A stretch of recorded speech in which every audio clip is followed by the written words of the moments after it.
감각통학이란 무엇인가에 대해 설명드리겠습니다.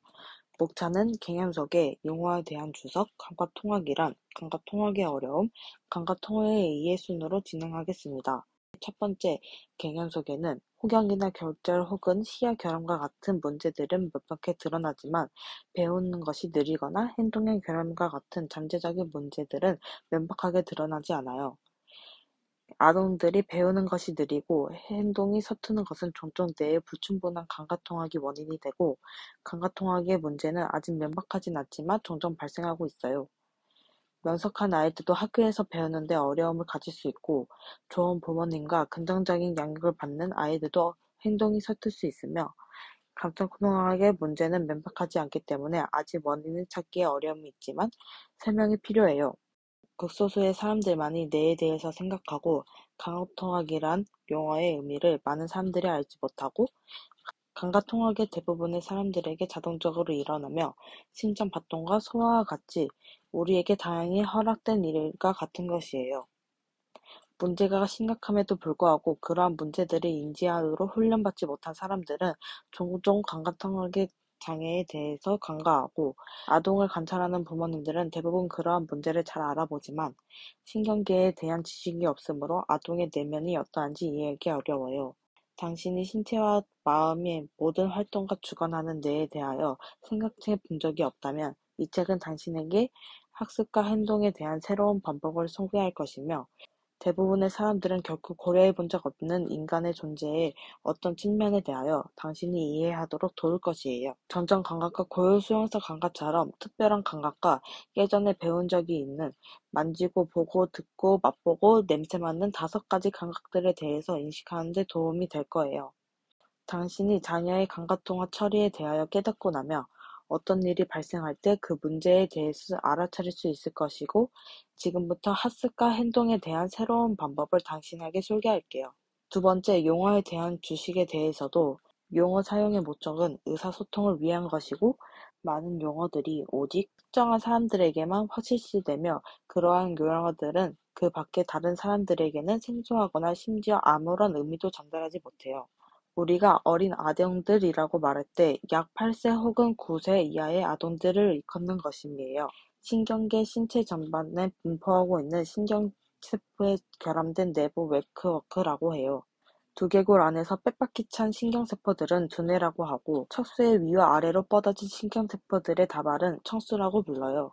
뇌와 척수를 합쳐 중추신경계라고 하고, 중추신경계의 바깥 세포들은 피부, 근육, 관절, 내부 장기와 신체 감각기관들의 전반에 분포해요.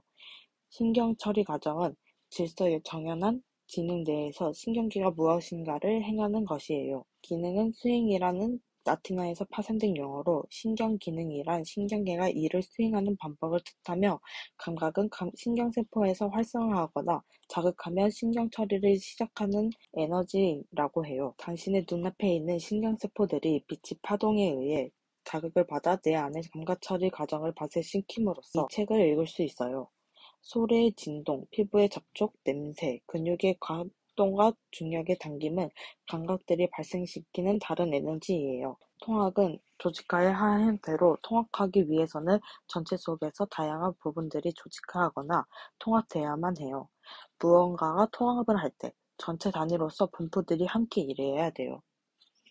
우리는 감각들의 신체가 무엇을 하고 있는지 뇌에게 말해준다와 뇌는 신체가 무엇을 해야 하는지 말해준다와 같은 문장에 말해준다라는 용어를 사용해요. 물리적이란 용어는 크기, 에너지, 공간과 시간과 같은 용어로 측정 가능한 모든 것을 뜻해요. 중력, 거리, 형태, 빛, 진동, 움직임, 접촉은 물리적인 사고와 기억은 비록 뇌의 물리적인 활동에 의해 생성된다 하더라도 물리적이지 않아요. 물리적인 환경은 물건이 떨어지고 무거운 물건은 어렵게 움직이고, 두 개의 물건들이 동시에 같은 장소에 있지 못하여 날카로운 무언가에 잘리고, 우리가 밀거나 당기기 전에는 물건이 움직이지 못하여 행동들이 매우 분명하게 기계적인 세계예요. 물리적인 상호작용은 불변하는 물리적인 법칙에 의해 주어지는 관계예요. 아동이 책을 읽을 때 책과 신체의 정신적인 관계는 둘 다 미루어져요. 물리적인 상호작용은 중력의 당김에 대항하여 책을 들고 머리를 똑바로 유지하며 활자의 선에 따라 눈을 조절하고 하얀 바탕 위에 까만 글씨를 뇌 속에 기록하는 것에 관련돼요. 아동의 정신적인 상호작용은 이러한 마크들을 음절들, 단어들, 문장들로 변환하여 이러한 문제들의 의미를 대하여 생각하는 것과 관련돼요.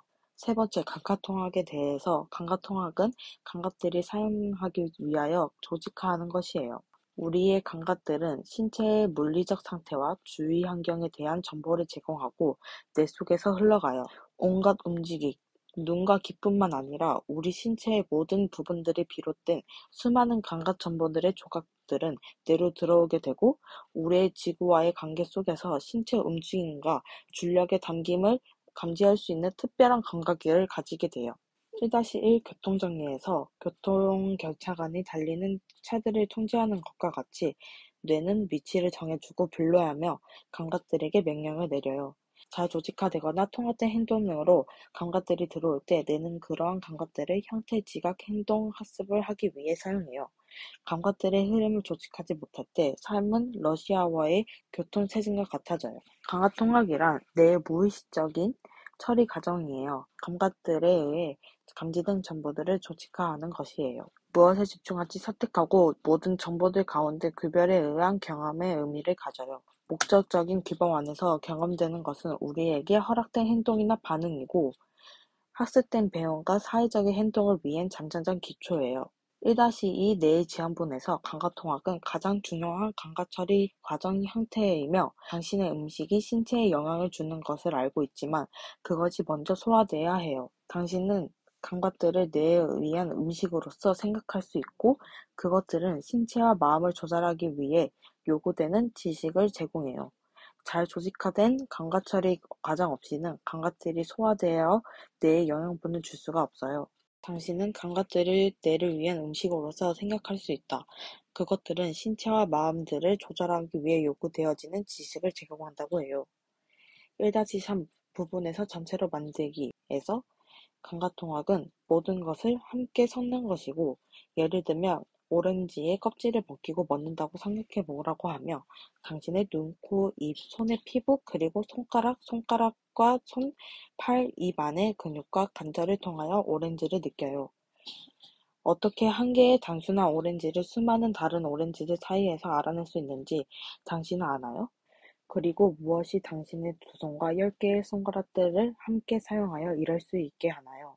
오렌지에서 느낀 모든 감각들과 당신의 손가락에서 느낀 모든 감각들은 당신의 뇌 안의 한 장소에서 보이게 되고 이러한 통합은 오렌지 껍질을 벗기기 위해 손과 손가락을 사용하고 전체적인 모양의 오렌지를 경험하기 위해 당신의 뇌를 사용하게 돼요.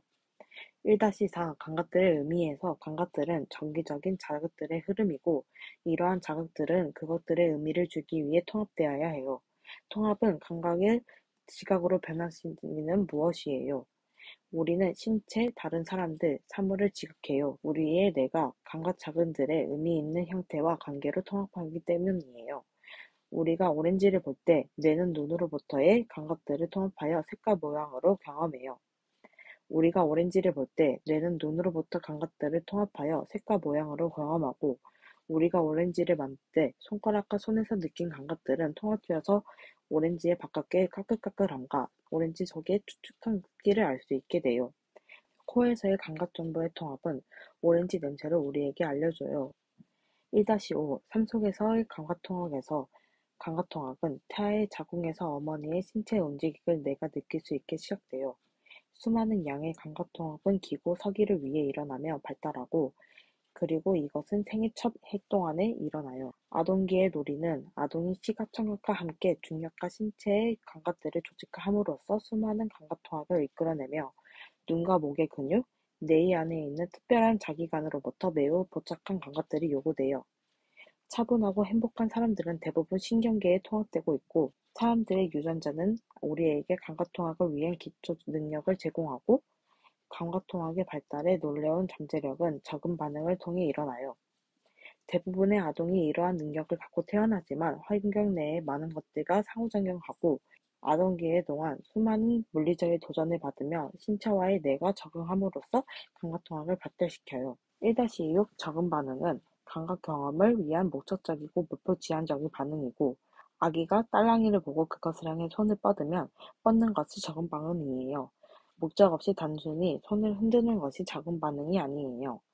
딸랑이가 너무 멀리 있을 때 기어서 그걸 잡으려고 신체가 인식할 때 더 복잡한 적응 반응이 일어나고, 적응 반응에서 우리가 새로운 무언가를 학습하고 도전하는 것이 마스터하게 돼요. 동시에 전응 반응의 형성은 뇌 발달과 조직화에 도움을 줘요. 대부분의 성인들은 이것이 단지 놀이라고 생각하고, 적응 반응의 시리즈로 구성된 놀이는 감각통학이 만들어내고, 감각통학이 발달함으로써 더욱 조직화되고 매우 어렵고 복잡한 기술까지 가능하게 돼요.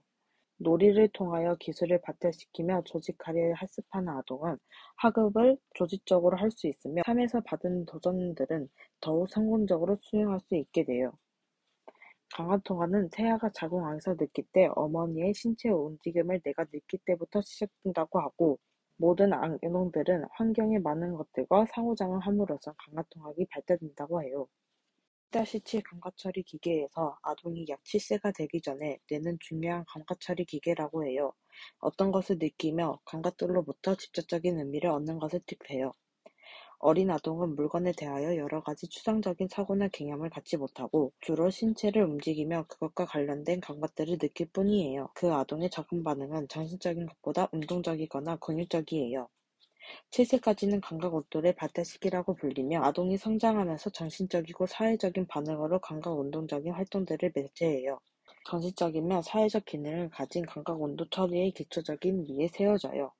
감각통학은 더욱 복잡한 감각통학 위에 기초로 움직이고 말하고 놀이를 하는 동안 발생하고, 이것은 훌륭한 행동과 쓰기 읽기를 위해 필요해요. 만약 감각운동 처리가 생애 첫 7세 동안 잘 조직화된다면 그 아동은 훗날 정신적이고 사회적인 기술을 학습하는 데 시간이 단축할 것이에요.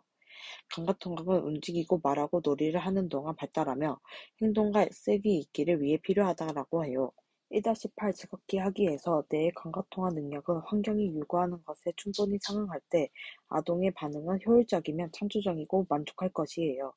아동이 효율적으로 반응하기 위해 도전적 경험을 할 때 재미가 있다고 느낄 것이고, 재미란 감각통학을 지속하기 위해 아동에게 필요한 의미예요. 그것은 감각을 조직하기 위해 놀라운 만족감을 우리에게 주며, 심지어 예전에 우리가 할 수 있었던 것보다 더욱 복잡하고 성숙된 적응 반응과 함께 그러한 감각들에 대한 반응이 더 충만함을 제공해요. 우리는 자연적으로 뇌의 조직화를 돕는 감각을 추구하게 되고, 이것은 아동들이 왜 들어올리고 흔들어주고 안아주는 것을 좋아하는지에 대한 한 가지 이유가 되며, 놀이터에서 놀고 뛰고 달리는 것을 좋아하는지에 대한 이유가 돼요. 재미란 감각통학에 대한 아동의 단어이다라고 해요.